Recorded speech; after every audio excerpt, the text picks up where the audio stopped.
سے رسوائی ہے، رو بھی نہیں سکتا ہے۔ وہ اقبال نے کہا تھا جنبشِ زنجیر در سے لطف آتا تھا مجھے، کوئی دروازے کی کنڈی بھی ہلا کر کے چلا جاتا تھا تو پورے درد بھول جایا کرتے تھے۔ آپ تو نغموں بھی دل نہیں بہلا ہوا تھا نا، بچپن تھا، کوئی گلی میں ریت ڈال جاتا تھا تو اس میں پیر دے کر کے گھلونا بنا لیا کرتا تھا، اور جب پیر باہر نکالتا تھا اگر وہ سلامت رہتا تھا تو اس وقت جو خوشی اور مسرت حاصل ہوتی تھی، آج عالی نسب ایک کوٹھی بنا لے تب بھی وہ سکون نہیں ملتا ہے۔ تو بچپنے کی معصومیت کا تو معاملہ ہی الگ ہے۔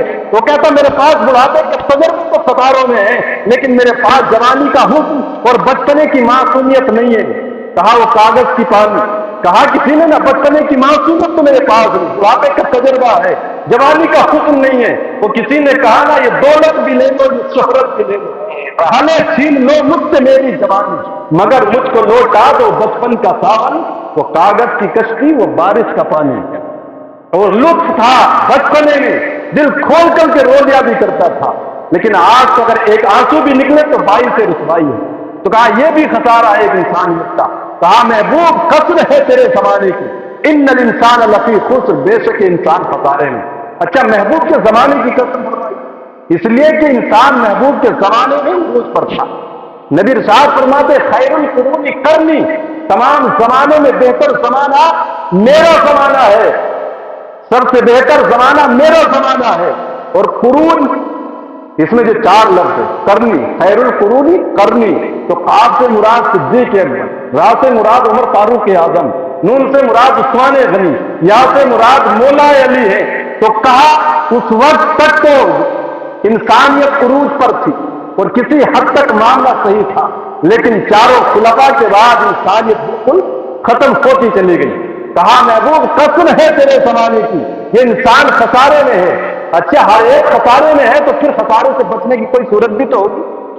کہا تم نے دنیا میں پروت پر اگتے ہوئے یہ درختوں کی بے ترتیب قطاریں تو دیکھی ہے، تم نے یہ کوس و قضا کی رنگینیاں بھی دیکھی ہے، تم نے محفل میں لائٹوں کے دم پر اجالے بھی دیکھے ہیں، تم نے دنیا میں تمام طرح کا حسن اور بانٹپن تو دیکھا ہے، لیکن اگر ان تمام چیزوں کو یکجا اکٹھا کسی ذات میں دیکھنے کا شوق آ جائے تو پھر مدینے کی گلیوں میں آ جانا گنبد خضرا کی چھاؤں میں، اس لیے کہ وہ ذات مصطفیٰ ہے جس نے تمام کو ایک جگہ اکٹھا کر دیا گیا ہے۔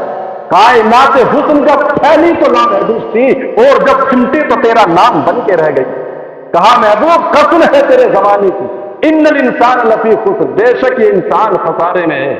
اگر خسارے سے بچنا ہے تو کہا الا الذین آمنوا وعملوا الصالحات، اگر بچنا ہے تو دامن محمد کا تھام۔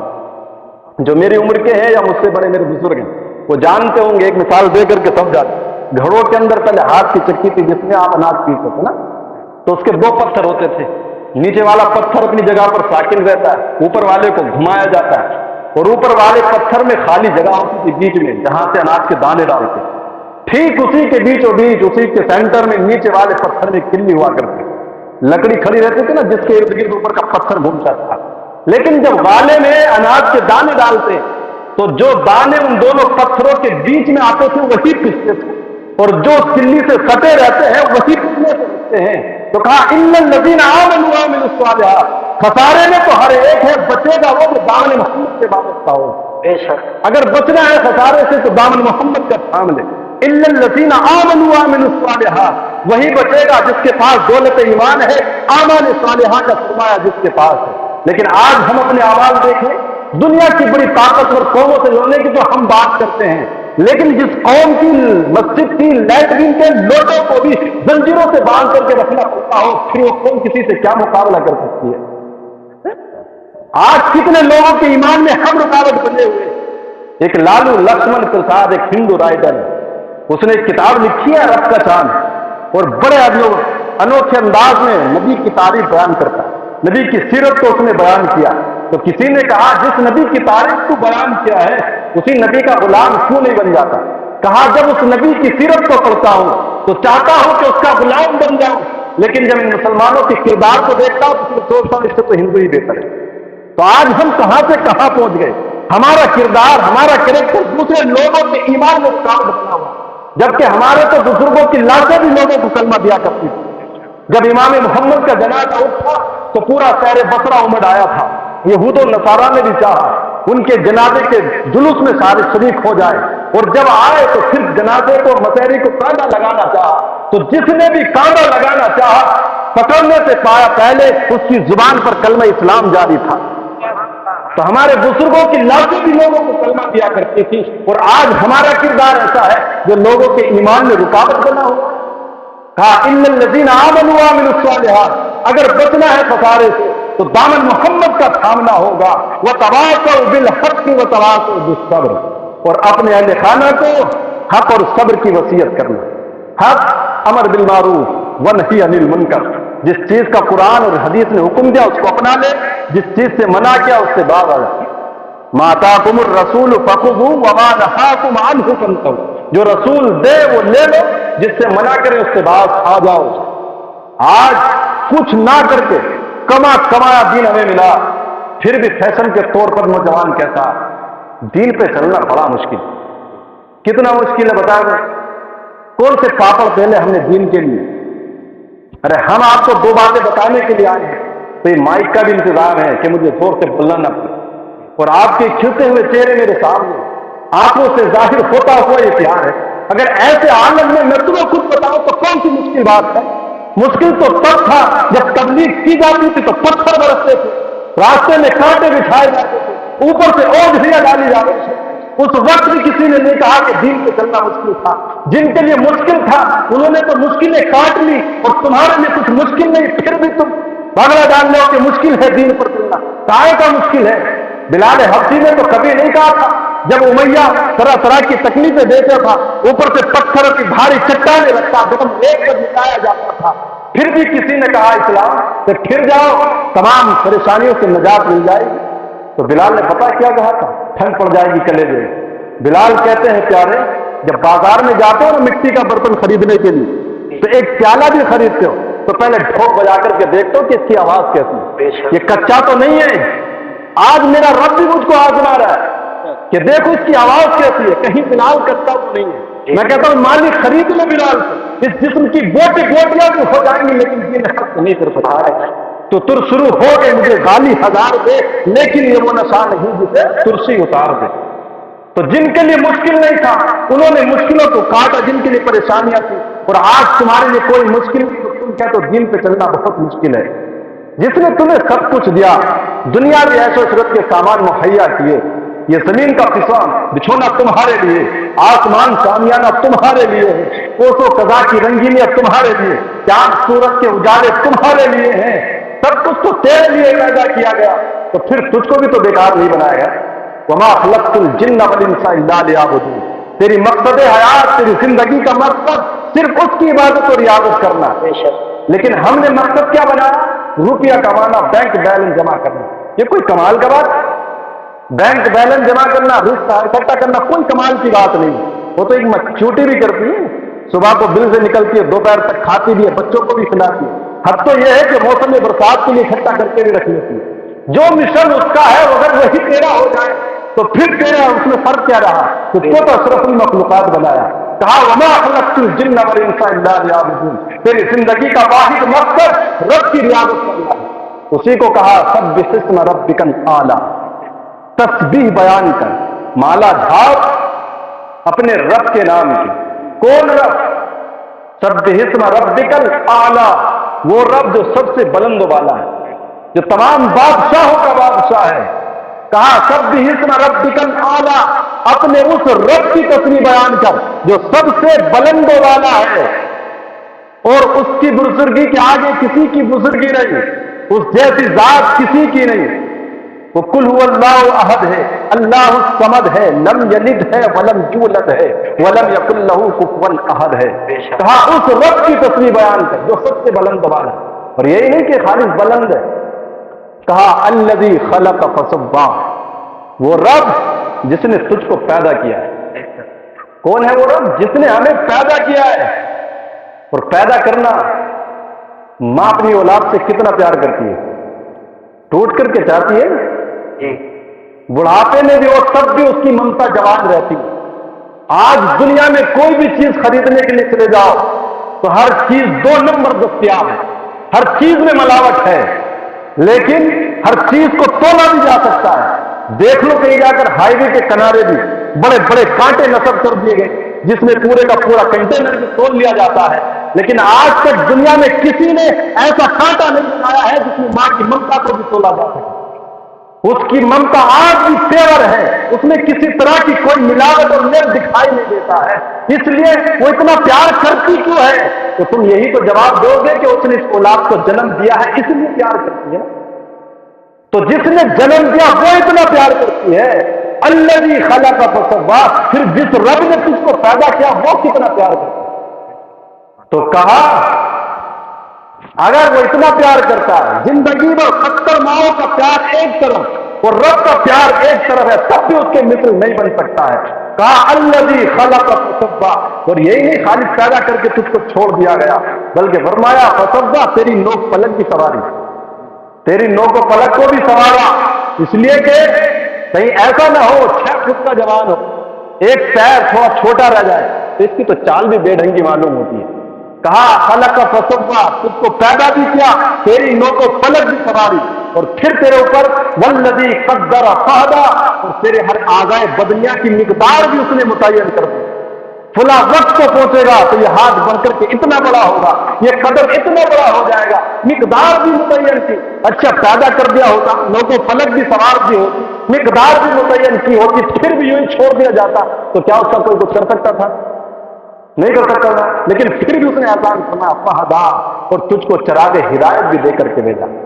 فطری ہدایت، جبلی ہدایت، یہ وہ ہدایت نہیں جو نبی اور رسولوں کے ذریعے ملتی ہے، یہ فطری ہدایت ہے جو انسان ہی کو نہیں بلکہ دیگر مخلوقات کو بھی اللہ رب العزت عطا فرماتا ہے۔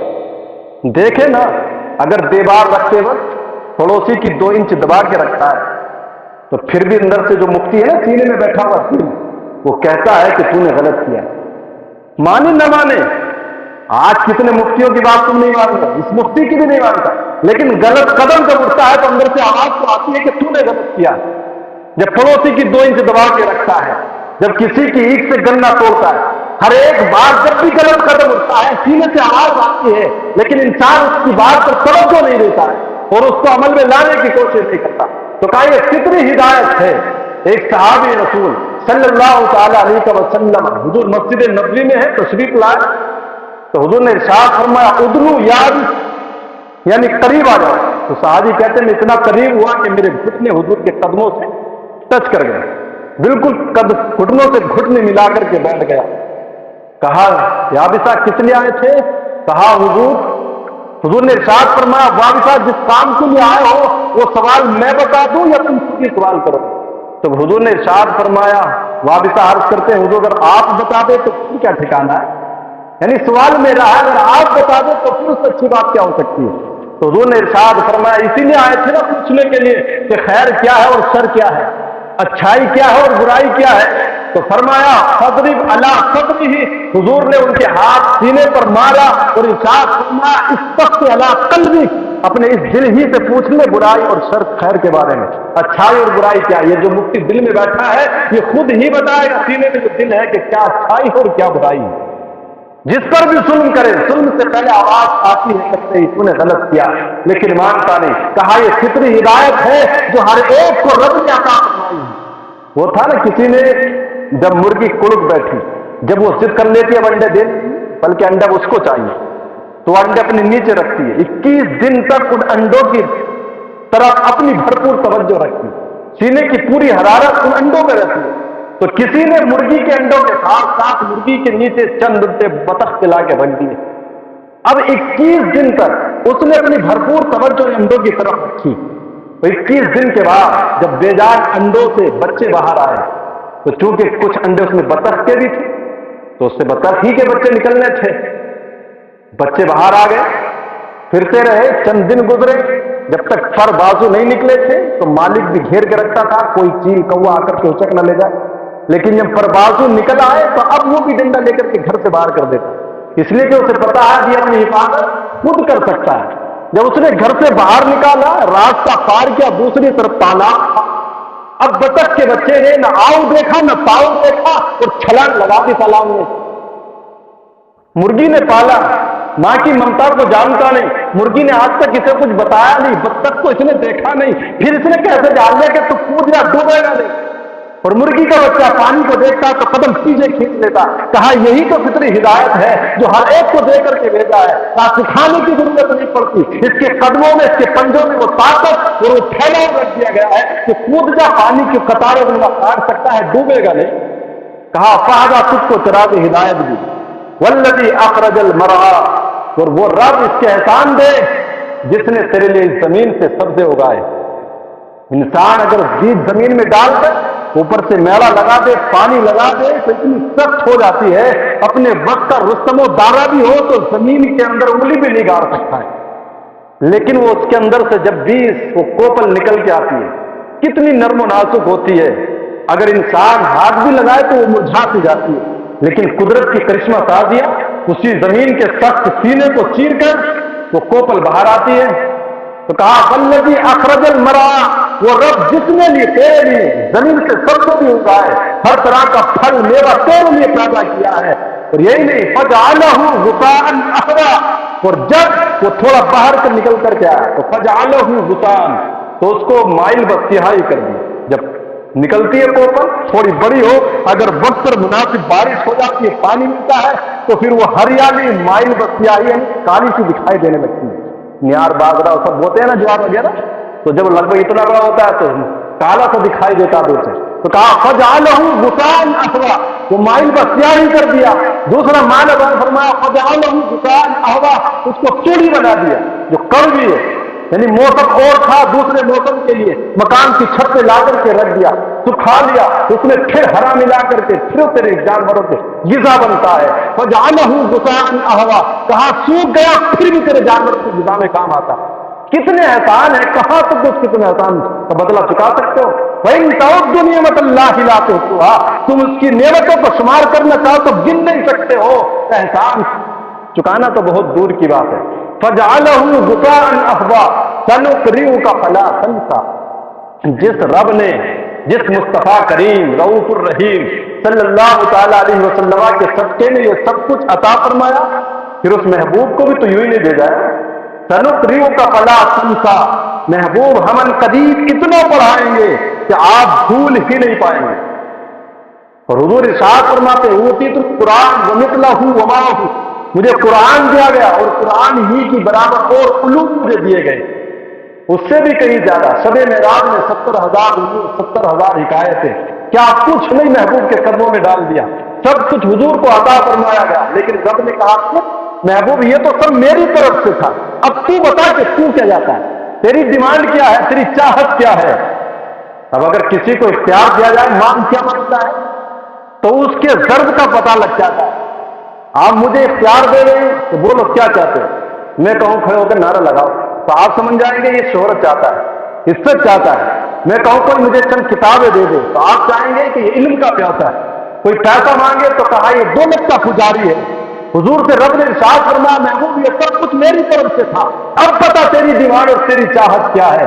تو رب کی بارگاہ میں حضور نے عرض کیا پروردگارا، مکے کی گلیوں میں میں نے کہا تو میرا معبود ہے، دل ملان کی منڈیوں میں میں نے کہا تو میرا معبود ہے، کھدتے ہوئے گڑھوں میں میں نے کہا تو میرا رب ہے، بچتے ہوئے کانٹوں پر میں نے کہا تو میرا رب ہے۔ پوری زندگی تو میں کہتا رہا کہ تو میرا رب ہے، آج تو بھی تو کہہ دے کہ تو میرا بندہ، اور کچھ نہیں۔ شرفنی بالعبود کیا مالک، آج تو مجھے میرا اپنا بندہ کہہ کر کے پکار، یہی میرے لیے فخر کی بات ہے، اور کچھ نہیں مانگا ہے۔ تو کہا سنقریوں کا فلا تنسا، اتنا پڑھائیں گے کہ آپ بھول ہی نہیں پائیں گے، الا ماشاء اللہ، مگر جو اللہ کا۔ لیکن مفسرین کرام فرماتے ہیں جو پڑھا دیا سو پڑھا دیا، اب کچھ بھولنے والے نہیں۔ وَعَلَّمَكَ مَا لَمْ تَكُنْ تَعْلَمْ وَكَانَ فَضْلُ اللَّهِ عَلَيْكَ عَظِيمًا، جو کچھ نہیں جانتے تھے اس سب چیز کا بھی علم تمہیں دے دیا ہے۔ بات آپ کی سمجھ میں آ رہی ہے؟ تو کہا سنقریوں کا فلا تنسا، ان قریب اتنا پڑھائیں گے کہ بھول ہی نہیں پاؤ، الا ماشاء اللہ۔ کس نے دیا ہے؟ اس رب کی شان کیا ہے، کتنی پاور کا مالک ہے۔ کہا انہ یعلم الجہر وما یخفی، وہ دینے والا رب وہ ہے جو تمہارے ظاہر کو بھی جانتا ہے، تمہارے باطن کو بھی جانتا ہے۔ یعلم من یعلم خائنۃ الاعین وما تخفی الصدور،